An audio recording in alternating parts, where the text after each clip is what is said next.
ഇന്നത്തെ നമ്മുടെ ഈ ചർച്ചയിലേക്ക് എല്ലാവർക്കും സ്വാഗതം. ഈ ചർച്ച തുടങ്ങുന്നതിന് മുൻപ് നിങ്ങൾ ഈ ചാനൽ ലൈക്ക് ചെയ്യാനും ഷെയർ ചെയ്യാനും സബ്സ്ക്രൈബ് ചെയ്യാനും മറക്കരുത്. നിങ്ങളുടെ പിന്തുണ ഞങ്ങൾക്ക് വളരെ പ്രധാനപ്പെട്ടതാണ്. അപ്പോൾ ശരി, നമുക്ക് വിഷയത്തിലേക്ക് കടക്കാം. എന്റെ പ്രിയ കൂട്ടുകാരൻ, സുന്നത്ത് ജമാഅത്തിന്റെ കാര്യങ്ങളിൽ അൽഹംദുലില്ലാഹ് സജീവമായി അവിടുത്തെ സമയങ്ങൾ ദീനിന് വേണ്ടി ചെലവഴിക്കുന്ന ഒരു വ്യക്തിത്വമാണ്. അതുകൊണ്ട് എന്റെ പ്രിയപ്പെട്ട മുഅ്മിനീങ്ങളോട് മുഅ്മിനാത്തുകളോട് ഓർമ്മപ്പെടുത്തുന്നു, നമ്മളാൽ കഴിയുന്ന ഒരു ചെറിയ സഹായം അക്കൗണ്ടിലേക്ക് നിങ്ങൾ എത്തിച്ചു കൊടുക്കണം. നിങ്ങൾ നൽകുന്ന സ്വാലിഹായ സ്വതക്ക അള്ളാഹു നാളെ ദുനിയാവിലും ആഖിറത്തിലും വലിയ ഫലമുള്ള സ്വതക്കയായി അള്ളാഹു കബൂൽ ചെയ്യട്ടെ. കേരളീയ സമൂഹത്തിലേക്ക് നമ്മുടെ പൈതൃകത്തെ, ഇസ്ലാമിക സമൂഹത്തിന്റെ പൈതൃകമാണ്. സംസ്ഥയുടെ പൈതൃകം എന്ന് പറയുന്നത് അത് ഇസ്ലാമിക സമൂഹത്തിന്റെ പൈതൃകമാണ്. അഹ്ലുസ് സുന്നത്ത് വൽ ജമാഅത്തിന്റെ പൈതൃകമാണ് സംസ്ഥ കേരള ജമിയത്തുൽ ഉലമയുടെ പൈതൃകം എന്നുള്ളത്. ആ പൈതൃകത്തിന്റെ സന്ദേശം കഴിഞ്ഞ ഒരു നൂറ്റാണ്ട് കാലമായി കേരളക്കരയിൽ, അതുപോലെ തന്നെ കേരളക്കരക്ക് പുറത്തും ജനങ്ങൾക്ക് മനസ്സിലാകുന്ന ഭാഷയിലും രീതിയിലും പഠിപ്പിച്ചു കൊടുക്കുകയും അത് പ്രചരിപ്പിക്കുകയും അതിനെ പരിപോഷിപ്പിക്കുകയും പരിശീലിപ്പിക്കുകയും ചെയ്തുകൊണ്ടുള്ള ചരിത്രമാണ് സംസ്ഥ കേരള ജമിയത്തുൽ ഉലമയുടെ ചരിത്രം എന്നുള്ളത്.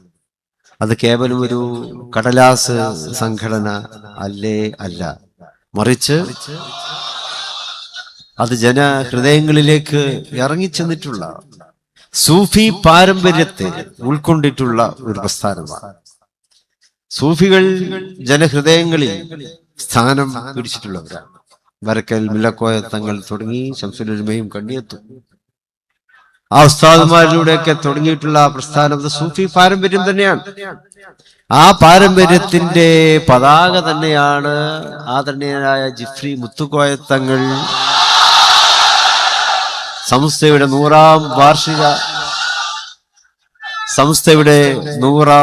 വാർഷിക പന്തലിലേക്ക് നയിച്ചു കൊണ്ടുപോകുന്നത് എന്നുള്ള പ്രാധാന്യം, എന്നുള്ള ആ ഒരു സന്തോഷം അത് നമുക്കൊക്കെ ഏറ്റുവാങ്ങുവാൻ സാധിക്കുകയാണ്. കേരളീയ സമൂഹത്തിലെ സൂഫി പാരമ്പര്യം അതാണ് വിജ്ഞാനം കൊണ്ടുവന്നത്. നമുക്ക് ദിശാബോധം നൽകിയത് അതാണ്. സമസ്ത 2 തരത്തിലുള്ള സന്ദേശമാണ് സമൂഹത്തിന് നൽകിയിട്ടുള്ളത്. ഒന്ന് സമുദായത്തിന്റെ ഐക്യമാണ്. സമുദായത്തിന്റെ ഐക്യവും സമുദായങ്ങൾ തമ്മിലുള്ള ഐക്യവും അത് രണ്ടും സമസ്തയ്ക്ക് സുപ്രധാനമായിരുന്നു. മറ്റൊന്ന് കേരളീയ മുസ്ലിം സമൂഹത്തിന്റെ വിദ്യാഭ്യാസപരവും നവോത്ഥാനപരവുമായിട്ടുള്ള കാര്യങ്ങൾക്ക് അവർക്ക് നേതൃത്വം കൊടുക്കുക എന്നുള്ളതാണ്. നമുക്ക് നേരത്തെ ഉണ്ടായിരുന്ന ഊത്തുപള്ളി സമ്പ്രദായങ്ങൾ അത് മദ്രസ സമ്പ്രദായമായി നമുക്ക് പരിപോഷിപ്പിക്കുവാൻ കഴിഞ്ഞു.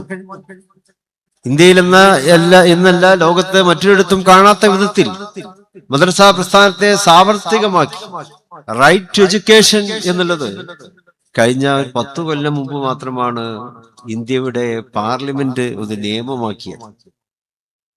വാസ്തവത്തിൽ നമ്മള് 100 വർഷങ്ങൾക്ക് മുമ്പ് വിദ്യാഭ്യാസം എന്നുള്ളത് വിശ്വാസിയുടെ അവകാശമാണ് എന്ന് പ്രയോഗിച്ചു മദ്രസ പ്രസ്ഥാനത്തിലൂടെ എന്നുള്ളത് നമ്മുടെ ചരിത്രത്തിൽ നമുക്ക് അഭിമാനം തരുന്ന ഒരു കാര്യമാണ്. ഇന്ന് മദ്രസയിൽ പോകാത്ത ഒരു കുട്ടി ഉണ്ടാവില്ലല്ലോ.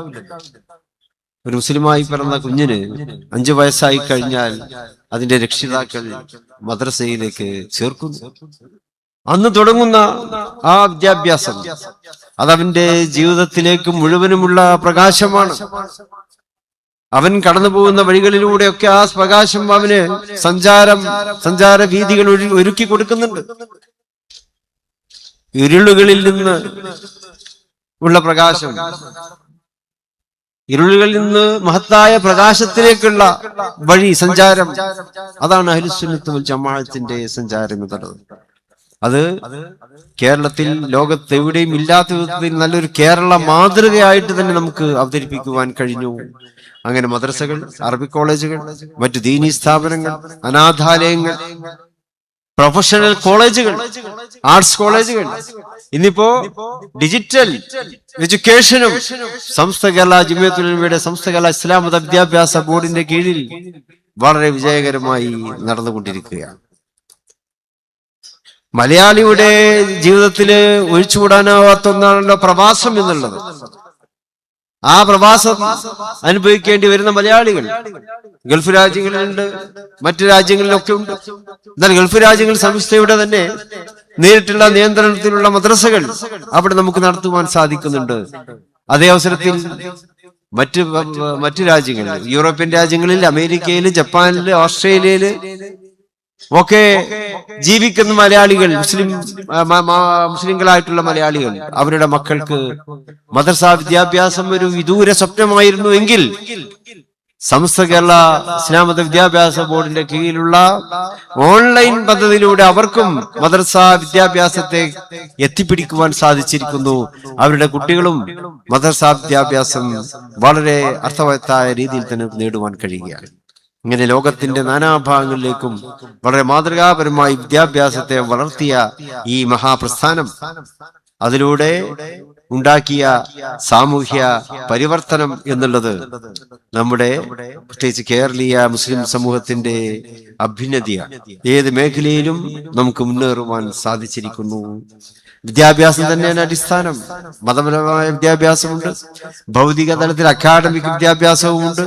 അതിനെയൊക്കെ പ്രചരിപ്പിച്ചും അതിലേക്ക് സമൂഹത്തെ പ്രേരിപ്പിച്ചും കൊണ്ടുള്ള പ്രവർത്തനങ്ങൾ, അതും സമസ്ത ചെയ്യുന്ന ഏറ്റവും വലിയ പ്രവർത്തനമാണ്. സുന്നത്ത് ജമാഅത്തിനെ ശക്തിപ്പെടുത്തുന്നതിനുള്ള പ്രവർത്തനം. ലോകത്ത് പല രാജ്യങ്ങളിൽ നിങ്ങളെല്ലാവരും പോയിട്ടുണ്ടാവും, അറബ് രാജ്യങ്ങളിൽ പോയിട്ടുണ്ടാവും, മറ്റു രാജ്യങ്ങളിൽ പോയിട്ടുണ്ടാവും. അവിടെയൊക്കെ തന്നെ ഇസ്ലാമിന്റെ തനിമയാർന്ന വ്യക്തിത്വം ഉയർത്തിപ്പിടിച്ചുകൊണ്ട് ജീവിക്കുന്ന ഒരു മുസ്ലിം സമൂഹം എവിടെ ഉണ്ട് എന്ന് ചോദിച്ചാൽ അത് ഈ കേരളക്കരയിൽ മാത്രമാണ് നമുക്ക് ഇത്രയും പ്രകാശിതമായി കാണുവാൻ കഴിയുന്നത് എന്നുള്ള അഭിമാന ബോധവും നമ്മെ സംബന്ധിച്ചിടത്തോളം ഉണ്ട്. അതിലെല്ലാമുള്ള നേതൃത്വം നമുക്ക് നൽകിയിട്ടുള്ള മഹത്തായ പ്രസ്ഥാനമാണ് ഈ സമസ്ത കേരള ജമിയത്തുൽ ഉലമ. പുതിയ കാലഘട്ടത്തിൽ ഒരുപാട് വെല്ലുവിളികൾ നമുക്ക് നേരിടേണ്ടി വരുന്നുണ്ട്, അറിയാമല്ലോ. പൗരത്വം പോലും ചോദ്യം ചെയ്യപ്പെടുന്ന ഒരു കാലത്തിലൂടെയാണ് നമ്മൾ മുന്നോട്ട് പോകുന്നത്. പാർലമെന്റില് പൗരത്വ ബില്ല് പാസാക്കിയെടുക്കാൻ ഗവൺമെന്റിന് സാധിക്കുന്നില്ല. കാരണം വേണ്ടത്ര ഭൂരിപക്ഷം അവർക്ക് ഇല്ലാത്തത് കൊണ്ടാണ്. കഴിഞ്ഞ പാർലമെന്റ് ഒരു ശ്രമം നടത്തി നോക്കി. പുതിയ പാർലമെന്റിനും കൂടുതൽ ഭൂരിപക്ഷത്തോടെ വന്നുകൊണ്ട് പൗരത്വ ബില്ലിനെ പോലെയുള്ള ബില്ലുകളൊക്കെ പെട്ടെന്ന് പാസ്സാക്കാമെന്ന് അവർ വ്യാമോഹിച്ചു. പക്ഷെ ഇന്ത്യയിലെ ജനാധിപത്യ വിശ്വാസികൾ അതിന് തക്കതായിട്ടുള്ള ഭൂരിപക്ഷം നൽകിയില്ല. എന്നാൽ അവർ അടങ്ങിയിരിക്കുന്നുമില്ല. SIRന്റെ പുതിയ പതിപ്പിലൂടെ SIRന്റെ പേരിൽ നടപ്പാക്കുന്ന ഒരുപാട് നയങ്ങൾ,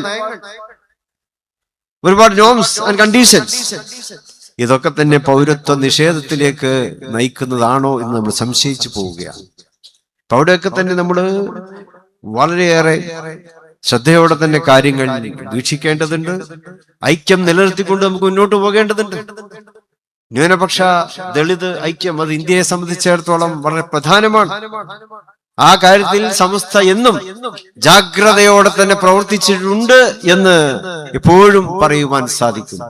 പുതിയ കാലഘട്ടത്തിലും അതിന് ന്യൂനപക്ഷ വിദ്യാഭ്യാസവും ന്യൂനപക്ഷ സമൂഹത്തിന്റെ സാംസ്കാരിക മുന്നേറ്റവും അതിന് തക്കതായ രീതിയിലുള്ള പ്രവർത്തനങ്ങൾ, മാർഗദർശനങ്ങൾ, ഉപദേശങ്ങൾ, ഇതൊക്കെ തന്നെ സംസ്ഥ തുടർന്നും നമുക്ക് നൽകിക്കൊണ്ട് തന്നെ മുന്നോട്ട് പോകുന്നു എന്നുള്ളതിൽ നമുക്ക് സന്തോഷമുണ്ട്. 100ാം വാർഷികത്തിലൂടെ ഞാൻ പലപ്പോഴും പറയാറുണ്ട്, 100 പ്രകാശ വർഷങ്ങളാണ്. വെറും 100 വർഷമല്ല, സംസ്ഥ ആഘോഷിക്കുന്നത് 100 പ്രകാശ വർഷങ്ങളാണ്. അത് എണ്ണാൻ കഴിയുന്നെങ്കിൽ എണ്ണി നോക്കിക്കോളൂ.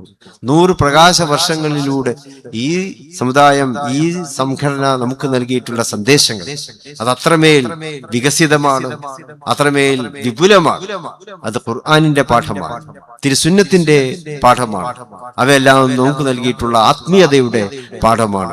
അത് കൈവിട്ടുകൊണ്ട് മുസ്ലിം സമൂഹത്തിന് ഒരു മുന്നേറ്റം ഇല്ല എന്നുകൂടി തെളിയിക്കുവാനുള്ള അവസരമായി, അതിനുള്ള ഏറ്റവും നല്ലൊരു അവസരമായിട്ട് നമ്മുടെ 100ാം വാർഷിക സമ്മേളനം മാറണം എന്നാണ് നമ്മളൊക്കെ തന്നെ ആഗ്രഹിക്കുന്നത്. അള്ളാഹു നമുക്കത് എത്തിച്ചു തരുമാറാകട്ടെ എന്ന് പ്രാർത്ഥിക്കുന്നു. കൂടുതലായിട്ട് പറയുന്നില്ല, നേതാക്കളൊക്കെ ഇവിടെ സംസാരിക്കാനുണ്ട്. ഞാൻ ജിഫ്രിയും തങ്ങൾക്ക് എല്ലാവിധത്തിലുള്ള ആശംസകളും വിജയങ്ങളും നേരുകയാണ്. അദ്ദേഹത്തിന് ഈ ചൂടും തണുപ്പ് രണ്ടുണ്ടല്ലോ, ഇപ്പൊ പകലല്ല ചൂടാണ്, രാത്രി തണുപ്പാണ്. അതിനെ രണ്ടും, ആ ചൂടിനെയും തണുപ്പിനെയും അതിജീവിച്ചുകൊണ്ട് അദ്ദേഹത്തിന് ഇനിയും മുന്നോട്ട് പോകുവാനുള്ള കൊണ്ടുപോകാനുള്ള ശേഷിയും ശംഷിയും താക്കത്തിനെയും അല്ലാഹു നൽകുമാറാകട്ടെ. ലീഗിന്റെ ബഹിഷ്കരണത്തിൽ വഴങ്ങി ജിഫ്രി തങ്ങൾ നാസർ ഫൈസിയെ സന്ദേശയാത്രയുടെ അസിസ്റ്റന്റ് ഡയറക്ടറായി പ്രഖ്യാപിച്ചു. മലപ്പുറത്തെ പരിപാടിയിൽ സാദിഖ് അലി തങ്ങൾ പങ്കെടുക്കുകയും ചെയ്യും. ഇംതിയാസ് കരീം ചേരുന്നുണ്ട്. ഇംതിയാസ്, അങ്ങനെ ലീഗ് അനുകൂലികളുടെ വികാരം അതൊരു സമ്മർദ്ദമായി മാറുകയും ഇപ്പോൾ വരുന്ന നിലപാടും സാദിഖ് അലി തങ്ങൾ ഈ പരിപാടിയിലേക്ക് പോകാൻ വഴിയൊരുങ്ങിയതിന്റെ കാരണങ്ങളും പ്രജീഷ് സൂചിപ്പിച്ചതുപോലെ തന്നെ ലീഗിന്റെ ബഹിഷ്കരണം അത് ജിഫ്രി തങ്ങൾക്കടക്കം സമസ്ത അധ്യക്ഷൻ ജിഫ്രി തങ്ങൾക്കടക്കം വലിയ സമ്മർദ്ദമായി മാറി എന്നുള്ളത് തന്നെയാണ് കാര്യം. സമസ്ത 100ാം വാർഷികവുമായി ബന്ധപ്പെട്ട് ലീഗ് വിരുദ്ധരും ലീഗ് അനുകൂലികളും തമ്മിൽ വലിയ വിഭാഗീയ പ്രവർത്തനങ്ങൾ നടന്നു വരികയായിരുന്നു. അതിനൊടുവിലാണ് ഈ ശതാബ്ദി സന്ദേശയാത്ര, അതായത് പതാക കൈമാറിക്കൊണ്ട് ഈ 100ാം വാർഷികത്തിന് മുൻപുള്ള ജിഫ്രി തങ്ങളുടെ യാത്ര, ആ യാത്രയുമായി ബന്ധപ്പെട്ടും പ്രശ്നങ്ങൾ ഉടലെടുക്കുന്നത്. കാരണം സാധാരണഗതിയിൽ പാണക്കാട്ട് തറവാട്ടിൽ നിന്ന് സാദിഖ് അലി തങ്ങളുടെ വീട്ടിൽ നിന്നാണ് സാധാരണഗതിയിൽ ഈ പതാകയൊക്കെ കൊടുത്ത് ഇങ്ങനെയൊരു നീക്കം പ്രവർത്തനമൊക്കെ നടത്തി മുന്നോട്ട് പോകാറുണ്ടായിരുന്നത്. പക്ഷേ പാണക്കാട് നിന്നും അങ്ങനെയൊരു യാത്ര, ഈ പതാക കൈമാറ്റ ചടങ്ങ് പാണക്കാട് നിന്നും നടക്കാത്തതിനെ ചൊല്ലി തന്നെ വലിയ വിഭാഗീയത ഇരു കൂട്ടരും തമ്മിൽ നടന്നിരുന്നു. ഇതോടുകൂടിയാണ് ലീഗ് അനുകൂലികൾ പൂർണ്ണമായിട്ടും ഈ പരിപാടി ശതാബ്ദി സന്ദേശയാത്ര ബഹിഷ്കരിക്കുന്ന തീരുമാനത്തിലേക്ക് പോയത്. തിരുവനന്തപുരത്ത് മുഖ്യമന്ത്രി ഉദ്ഘാടനം ചെയ്ത പരിപാടി, അതായത് ജിഫ്രി തങ്ങളും മുഖ്യമന്ത്രിയും ഒക്കെയുള്ള പരിപാടിയിൽ നിന്ന് സാദിഖ് അലി തങ്ങൾ വിട്ടുനിന്നിരുന്നു. സാദിഖ് അലി തങ്ങൾ ആ പരിപാടിയിൽ പങ്കെടുത്തിരുന്നില്ല. എന്നാൽ മലബാറിൽ ഇത് തിരിച്ചടിയാകുമെന്ന് കണ്ടാണ് ഇപ്പോൾ ലീഗ് ജിഫ്രി തങ്ങൾ തന്നെ ഇതിൽ വഴങ്ങുന്നൊരു സാഹചര്യത്തിലേക്ക് കാര്യങ്ങൾ എത്തിയിരുന്നത്. ലീഗ് വിരുദ്ധ വിഭാഗത്തിലുണ്ടായിരുന്ന ഉമർ ഫൈസി മുക്കമായിരുന്നു അസിസ്റ്റന്റ് ഡയറക്ടർ, ഈ സന്ദേശയാത്രയുടെ അസിസ്റ്റന്റ് ഡയറക്ടറായി ഉണ്ടായിരുന്നത്. എന്നാൽ ഈ പ്രശ്നങ്ങൾ കണ്ട്, ഈ ബഹിഷ്കരണം മുന്നിൽ കണ്ട് ബഹിഷ്കരണം പ്രശ്നമാകുമെന്ന് തിരിച്ചറിഞ്ഞ് ഇപ്പോൾ ലീഗ് അനുകൂല വിഭാഗത്തിൽ നിന്നുള്ള നാസർ ഫൈസി കൂടത്തായിയെ കൂടെ ഈ അസിസ്റ്റന്റ് ഡയറക്ടർ പദവിയിലേക്ക് കൊണ്ടുവന്നിട്ടുണ്ട്. ഇതോടുകൂടി സമദ് പൂക്കോട്ടൂർ അടക്കമുള്ള ലീഗ് നേതാക്കളെ കൂടെ ഈ സന്ദേശയാത്രയുടെ കമ്മിറ്റിയുടെ ഭാഗമാക്കി കഴിഞ്ഞു. ഇതാണ് ജിഫ്രി തങ്ങൾ പൂർണ്ണമായും ഇപ്പോൾ ഈ ബഹിഷ്കരണത്തിന് വഴങ്ങി എന്ന് പറയുന്നതിന്റെ കാരണം. ഇന്ന് തിരൂരിൽ പരിപാടി നടക്കുന്നുണ്ട്. തിരൂരിൽ നടക്കുന്ന പരിപാടിയിൽ തന്നെ ലീഗ് അനുകൂലികളായിട്ടുള്ള സമദ് പൂക്കോട്ടൂർ, നാസർ ഫൈസി അടക്കമുള്ള നേതാക്കൾ ജിഫ്രി തങ്ങൾക്കൊപ്പം പങ്കെടുക്കുന്നുണ്ട്. നാളെ മലപ്പുറത്ത് രാവിലെ പരിപാടിയുണ്ട്. മലപ്പുറത്തെ പരിപാടിയിൽ സാദിഖ് അലി തങ്ങൾ കൂടെ പങ്കെടുക്കുന്നുണ്ട് എന്നുള്ളതാണ് ഏറ്റവും പ്രധാനപ്പെട്ട കാര്യം. ഇതോടുകൂടി ഈ ബഹിഷ്കരണത്തിൽ ലീഗ് മുന്നിൽ കണ്ട കാര്യം, അതായത് ഇങ്ങനെ ഒരു ലീഗ് വിരുദ്ധ വിഭാഗത്തിന്റെ മാത്രമായി പോകുന്ന പരിപാടികളിൽ നിന്ന് പൂർണ്ണമായും ഞങ്ങൾ വിട്ടുനിൽക്കുന്നു എന്ന് തീരുമാനമെടുത്തതോടുകൂടി മലബാറിൽ ഇത് പൂർണ്ണമായും ഇനി അങ്ങോട്ട്, അതായത് കാസർഗോഡ് വരെ പരിപാടി നടത്താനുണ്ട്, സന്ദേശയാത്ര നടത്താനുണ്ട്, അവിടെയൊക്കെ തിരിച്ചടി ഉണ്ടാകുമെന്ന് മുന്നിൽ കണ്ടാണ് ഇപ്പോൾ ജിഫ്രി തങ്ങൾ ഇങ്ങനെ വഴങ്ങിയത്. ഇനി നിയമസഭാ തിരഞ്ഞെടുപ്പ് വരാനിരിക്കുകയാണ്. ഈ നിയമസഭാ തിരഞ്ഞെടുപ്പിന്റെ കാര്യത്തിൽ നേരത്തെ തന്നെ തദ്ദേശ തിരഞ്ഞെടുപ്പിലൊക്കെ ലീഗിന് വലിയ വിജയം മലപ്പുറത്തും കോഴിക്കോട്ടും ഒക്കെ ഉണ്ടായി. ഇനി ഇതൊക്കെ ഇംതിയാസാണ് വിവരങ്ങൾ നൽകിയത്. ലീഗിന്റെ സമ്മർദ്ദത്തിന് അങ്ങനെ സമസ്തയിൽ ഫലം കണ്ടിരിക്കുകയാണ്. നമ്മൾ എല്ലാവരും ഒന്നിച്ചു നിന്ന് പ്രവർത്തിക്കുക എന്നുള്ള നിലക്കുള്ള ഒരു തീരുമാനത്തിലെത്തി. ആ നിലക്ക് നമ്മൾ നല്ല ഒരു വിട്ടുവീഴ്ച എല്ലാവരും കൂടി ചെയ്തപ്പോൾ സമസ്ത കേരള ജമിയത്തുൽ ഉലമ വഴങ്ങിയത്. ഈ സമസ്തകൾ ആരാണ് ഈ വാർത്ത കൊടുക്കണമെന്നാണ് ഞാൻ എന്നോട് ചോദിച്ചത്. ഞാൻ അതിന് മറുപടി ഇവിടുന്ന് പറയുന്നു. അതിന്റെ അടിസ്ഥാനത്തിൽ പറയണം, സമസ്ത കേരള ജമിയത്തുൽ ഉലമ വഴങ്ങി. അല്ലെങ്കിൽ നമ്മൾ ഈ നെഞ്ചൊക്കെ എന്ന് പറഞ്ഞാൽ ആര് വെടിയേറ്റ് വന്നാലും ആ നെഞ്ച് കാണിച്ചു കൊടുക്കണതായ സ്വഭാവത്തിൽ ഒരു പാരമ്പര്യമാണ് നമുക്കുള്ളത് എന്ന് മനസ്സിലാക്കണം. സമസ്ത കേരള ജമിയത്തുൽ ഉലമ എന്നുള്ളത് ഒരു വലിയൊരു സംഘടനയാണ്. വ്യക്തികൾക്ക് മാന്യത ഉണ്ടാവും, അവർക്കും ചില ഇറുകളൊക്കെ ഉണ്ടാവും, അതുപോലെ സംഘടനകൾക്കും ഉണ്ടാവും. അപ്പൊ സമസ്ത കേരള ജമിയത്തുൽ ഉലമയെ ഇകഴ്ത്തുന്ന നിലക്കുള്ളതായ ഏതെങ്കിലും വാർത്തകൾ, ഞാൻ ഇന്ന് രാവിലെ ഒരു ചാനലിന്റെ ഒരു പ്രധാനപ്പെട്ട ചാനൽ, ആ ചാനലിന്റെ പ്രത്യേക അതിന്റെ ഉത്തരവാദിത്തപ്പെട്ട ആളോട് ശകാരിച്ചു രാവിലെ. കാരണം സമസ്ത കേരള ജമിയത്തുൽ ഉലമ വഴങ്ങി എന്നൊക്കെ പറഞ്ഞാൽ ഇവിടെ ആരെങ്കിലും വെടിയേറ്റ് വന്നീന, ആരെങ്കിലും തോക്കേറ്റ് വന്നീന, അങ്ങനത്തെ ഒന്നും ഇവിടെ ഉണ്ടായിട്ടില്ല. വളരെ സൗഹൃദമായ നിലക്ക് നമ്മൾ എല്ലാവരും ഒന്നിച്ചു നിന്ന് പ്രവർത്തിക്കുക എന്നുള്ള നിലക്കുള്ള ഒരു തീരുമാനത്തിലെത്തി. ആ നിലക്ക് നമ്മൾ നല്ല ഒരു വിട്ടുവീഴ്ച എല്ലാവരും കൂടി ചെയ്തപ്പോൾ സമസ്ത കേരള ജമിയത്തുൽ ഉലമ വഴങ്ങിയത്. ഈ സമസ്തകൾ ആരാണ് ഈ വാർത്ത കൊടുക്കണമെന്നാണ് ഞാൻ എന്നോട് ചോദിച്ചത്. ഞാൻ അതിന് മറുപടി ഇവിടുന്ന് പറയുന്നു. അതിന്റെ അടിസ്ഥാനത്തിൽ പറയണം, സമസ്ത കേരള ജമിയത്തുൽ ഉലമ വഴങ്ങി. അല്ലെങ്കിൽ നമ്മൾ ഈ നെഞ്ചൊക്കെ എന്ന് പറഞ്ഞാൽ ആര് വെടിയേറ്റ് വന്നാലും ആ നെഞ്ച് കാണിച്ചു കൊടുക്കണതായ സ്വഭാവത്തിൽ ഒരു പാരമ്പര്യമാണ് നമുക്കുള്ളത് എന്ന് മനസ്സിലാക്കണം. അപ്പൊ അതുകൊണ്ട് ഇവിടെ കൂടിയവരോട് പറയാനുള്ളത്, സമസ്ത കേരള ജമീയത്തുൽ ഉലമക്ക് ഒരു പോറലും ആരും ഏൽപ്പിക്കാൻ വേണ്ടി ശ്രമിക്കരുത്. സമസ്ത കേരള ജമീയത്തുൽ ഉലമയെ ശക്തിപ്പെടുത്തണം, അതിനെ സ്നേഹിക്കണം, അതിനെ ബഹുമാനിക്കണം.